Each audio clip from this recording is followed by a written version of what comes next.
Então, pessoal, nós vamos dar início à nossa aula dessa segunda-feira com a página 40 de português. Vamos lá? Nós vamos começar com o de olho no texto.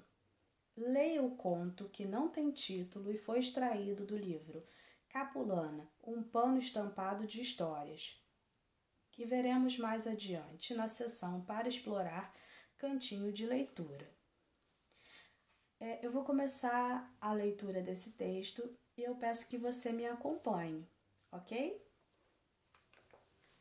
Um belo dia, uma mãe deixou o seu bebê de colo por debaixo da sombra da frondosa frangipane, enquanto foi tirar água ao poço. O menino, que já tinha os olhos bem abertos, curioso para descobrir o mundo que lhe rodeava, fazia um grande esforço para olhar para além da árvore onde se encontrava. No esforço, ele chorava e chorava, que metia pena para quem o ouvia. Da copa da majestosa árvore desceu um mocho, que é como aqui chamam a coruja, com seus olhos globosos. Sentou-se ao lado direito do bebê e começou a contar como, do alto da copa das árvores, vê os ratos e as cobras que caça. O pássaro contou à criança como é a savana lá do alto, como as pessoas, as árvores e até os elefantes ficam tão pequenos vistos de cima. O menino forçava as vistas, tentando enxergar aquilo que o mocho descrevia. Esforçou-se tanto que começou a chorar sem parar. Assustado, o mocho voou novamente para o alto da copa do frangipane. Alertado pelo choro do menino, veio o camaleão, devagar e camuflado pelo capim. E para acalmar o bebê, sentou-se do lado esquerdo e começou a cantar suavemente. O pequeno logo se calou. Entusiasmado, o camaleão começou então a contar as façanhas que usa para se camuflar. Ora com a cor da terra, ora com a cor das folhas, dos ramos e dos troncos. Contou os seus truques para caçar moscas e gafanhotos. Aí está o problema do camaleão. Ele é muito calmo, mas na primeira oportunidade faz tudo às pressas. Empolgado, o camaleão procurou demonstrar com a sua grande língua como se apanha uma mosca. E, sem querer, assustou o menino, que desatou a chorar mais uma vez.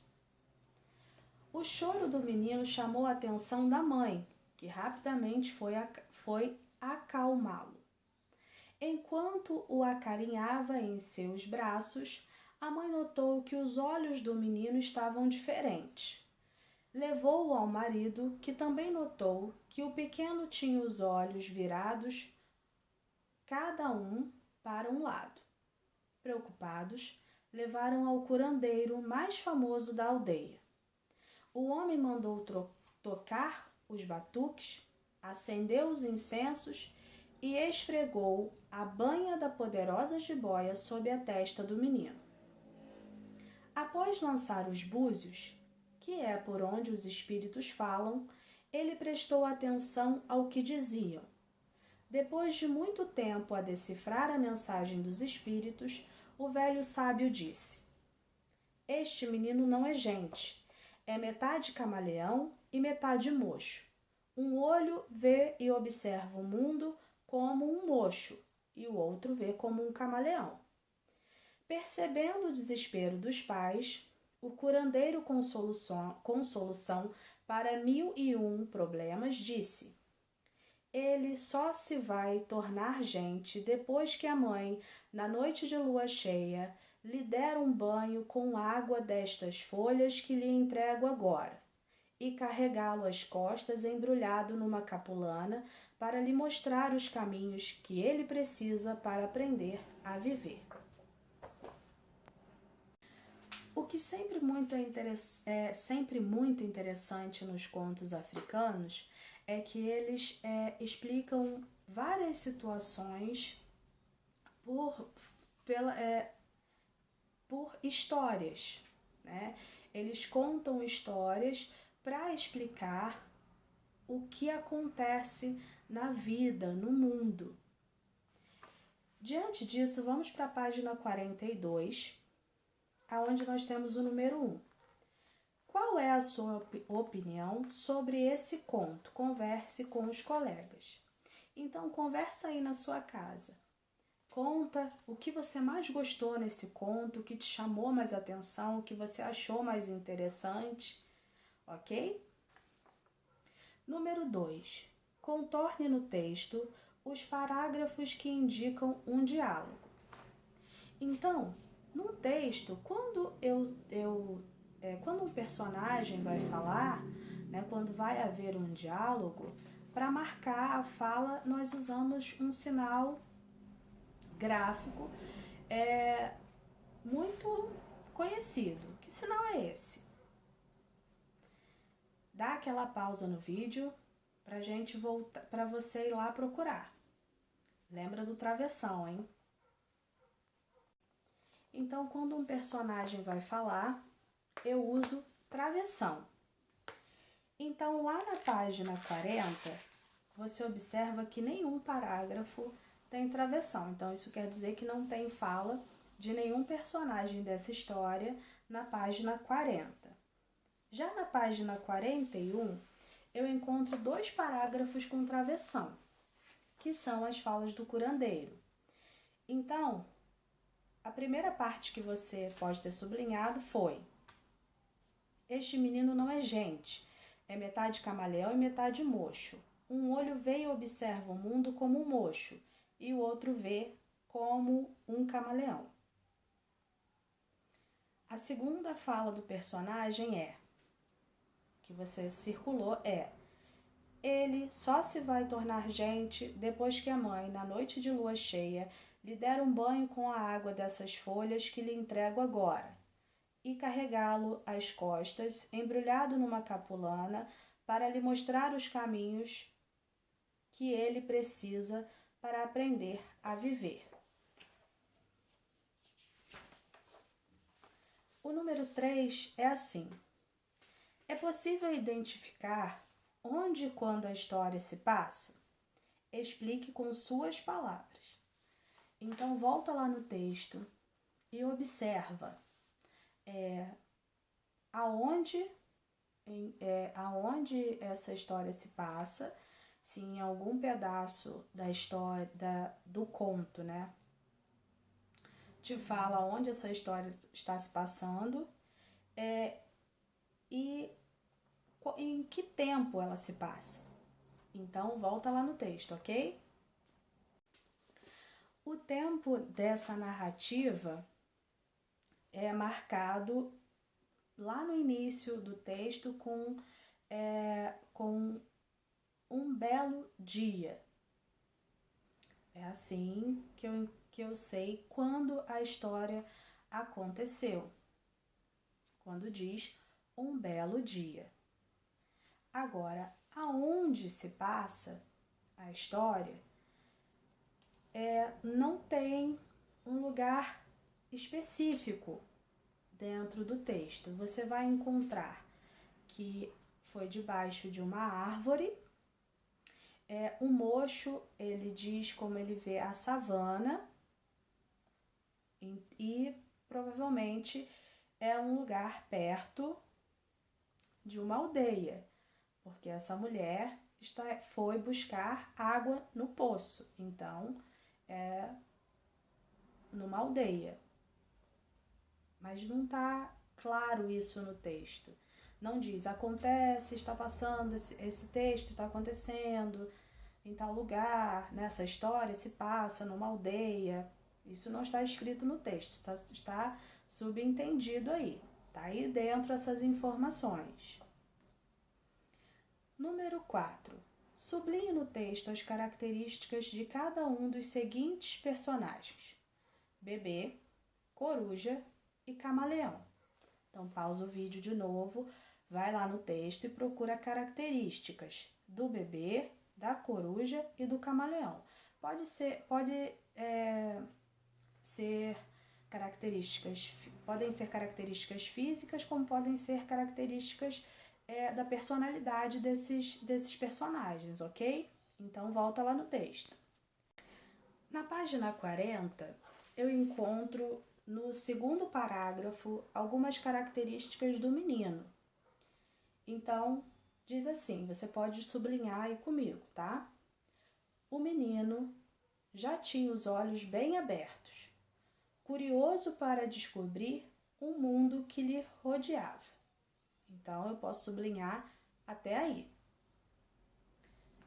No quarto parágrafo, eu tenho características da coruja, onde diz assim: da copa da majestosa árvore desceu um mocho, que é como aqui chamam a coruja, com seus olhos globosos.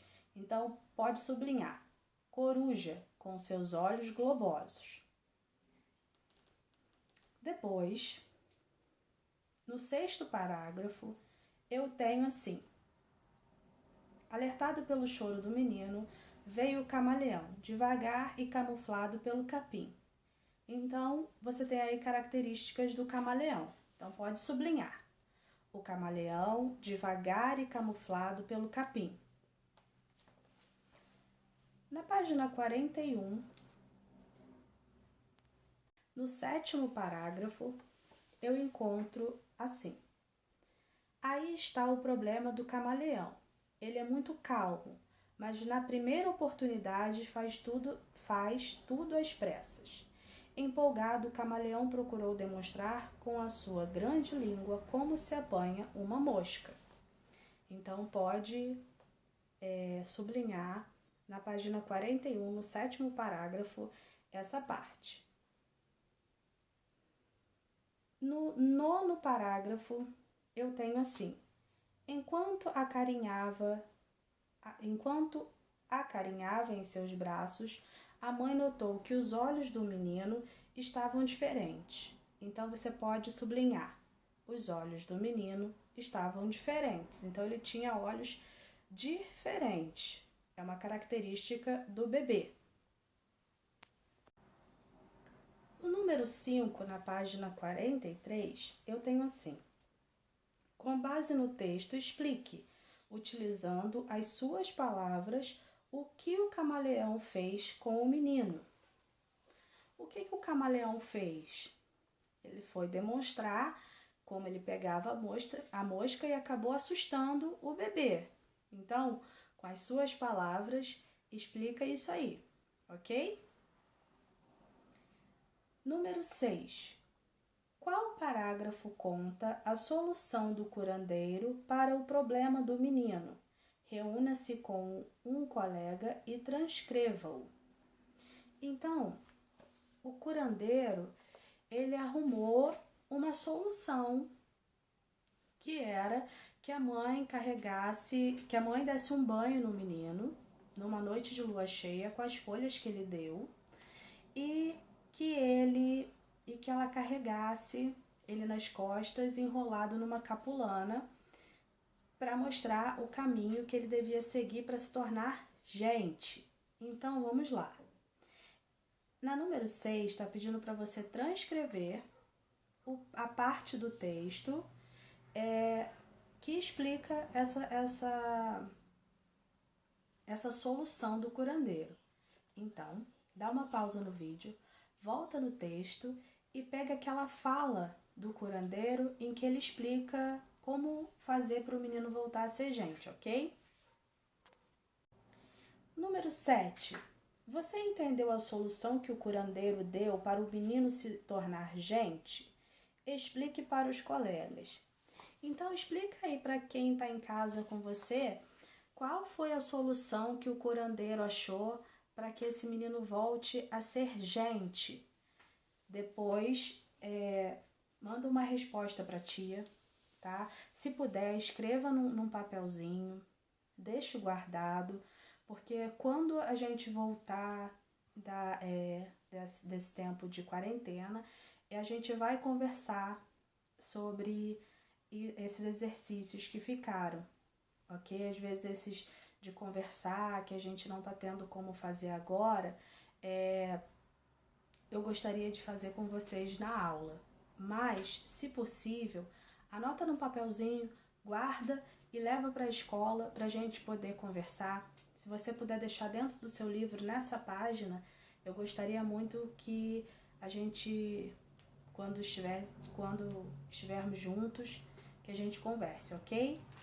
Agora, para casa, vai ficar a página 43 e 45. Você vai ver na página 44 e 45. Você vai ver nessas páginas de exercício o que a gente já trabalhou, né? Que são letras e fonemas. Lembrando que os fonemas, a quantidade de letras nem sempre é a mesma quantidade de fonemas. Tem palavras em que o número de fonemas é maior do que o número de letras.